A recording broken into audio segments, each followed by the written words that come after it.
అయా చంద్రబాబు నాయుడు గారు ఆ ప్రధానమంత్రి గారిని కర్నూలుకు పిలిపించి జిఎస్టీ తగ్గిపోతే విపరీతంగా ప్రజలకు లాభం వస్తూ ఉంది, ధరలు తగ్గిపోతాయన్నాయని చెప్పేసి మీరు బాకా ఊది డంకా కొట్టి ఆఖరికి ఆ రోజున ఒక 100 కోట్లు 150 కోట్లు ఆంధ్రప్రదేశ్ ప్రజలు డబ్బులను అయిపోగొట్టారు.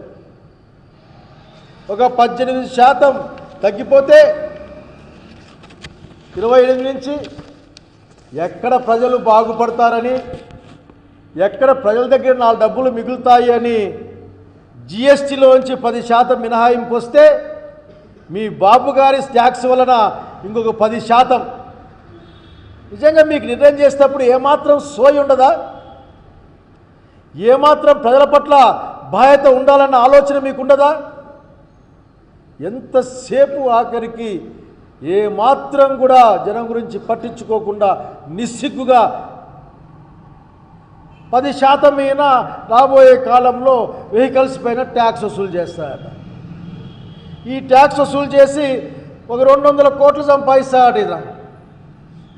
ఈయన యోగా డేలు లేకుంటే ఆ జిఎస్టీ మీటింగులు ఆపేస్తే 500 కోట్లు మిగులుతాయి.